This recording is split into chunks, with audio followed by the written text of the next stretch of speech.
مفتی ولی مظفر صاحب میرا آپ سے سوال ہے. مفتی صاحب کہتے ہیں کہ جو شخص استطاعت کے باوجود حج نہیں کرتا، قرآن مجید میں اس لاپرواہی کو جو سورہ آل عمران ہے اس کی آیت نمبر 97 ہے جس میں اس کو کفر سے تشبیہ دی گئی ہے، کچھ اس کی فرضیت پر روشنی ڈالیے گا؟ بسم اللہ الرحمن الرحیم. جی بالکل جو آدمی حج کی استطاعت رکھتا ہو اور وہ حج نہ کرے تو آپ صلی اللہ علیہ وسلم نے یہاں تک فرمایا کہ وہ چاہے یہودی بن کر مرے یا وہ نصرانی بن کر مرے، یعنی اسلام سے وہ خارج ہو جائے گا. ایک تو ہے حج نہ کرنے کی کچھ وجہ، یا وہ کمزور ہے، یا وہ اس کو کوئی خادم نہیں مل رہا، کوئی ساتھی نہیں مل رہا، یا خاتون ہے اس کو محرم نہیں مل رہا، کوئی ایسی صورتحال ہے، یا کوئی غفلت ہو گئی ہے. اور ایک یہ کہ استطاعت ہے اور وہ حج نہیں کر رہا، تو ایسی صورت میں ان کے لیے قرآن اور حدیث میں وعیدیں ہیں.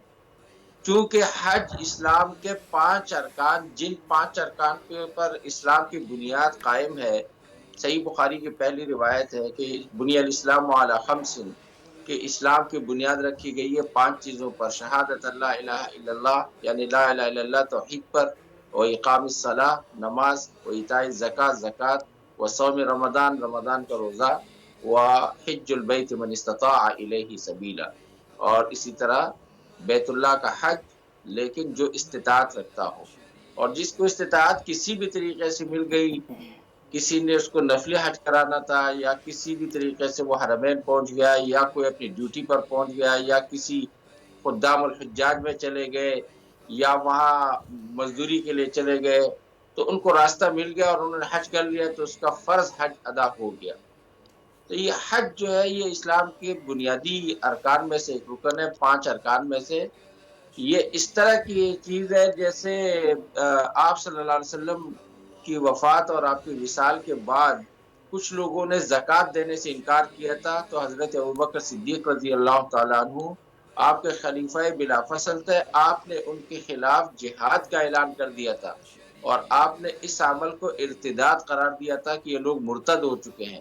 تو اسلام کے بنیادی ارکان میں سے کسی بھی ایک رکن کا انکار کرنا یا اس کے اوپر عمل نہ کرنے کا، کہ میں اس پر عمل بالکل نہیں کروں گا، مانتا ہوں عمل نہیں کروں گا، تو یہ بھی مرتد ہو جائے گا.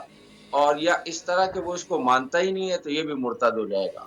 ہاں مانتا بھی ہے اور عمل کرنے کا ارادہ بھی ہے، اور کچھ اس کے لیے اس طرح کے اسباب عوائق اور اس طرح کی جو ہے نا موانع یا رکاوٹیں ہیں کہ جن کی وجہ سے وہ نہیں کر سک رہا ہے. تو اس طرح کی صورتوں میں پھر اسلام میں ایسے لوگوں کے لیے گنجائش ہوتی ہے، اور اسلام پھر ان سے جو ہے نا اس میں ظاہر ہے بالکل اگر کوئی ایسی وجہ نہیں ہے تو اس کے علاوہ تو اللہ تعالیٰ کی طرف سے کہا گیا ہے کہ بلکہ ہماری حدیث مبارکہ ہے کہ اللہ کو کوئی حاجت نہیں ہے کہ وہ یہودی یا نصرانی ہو کے مرے.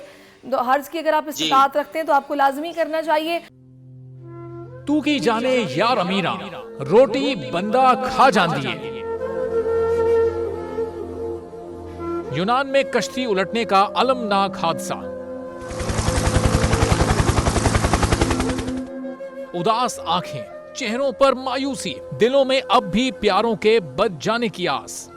میری درخواست ہے وزیر اعظم اگے جلدی تو جلدی میرے بچے دی تلاش کی جائے.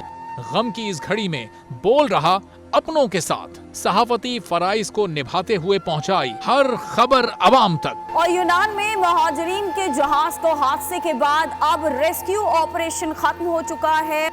68% عوام نے کشتی حادثے کی پل پل کی خبر سے جڑے رہنے کے لیے دیکھا صرف بول نیوز، کیونکہ بول ہے پاکستان کا نمبر 1 نیوز چینل.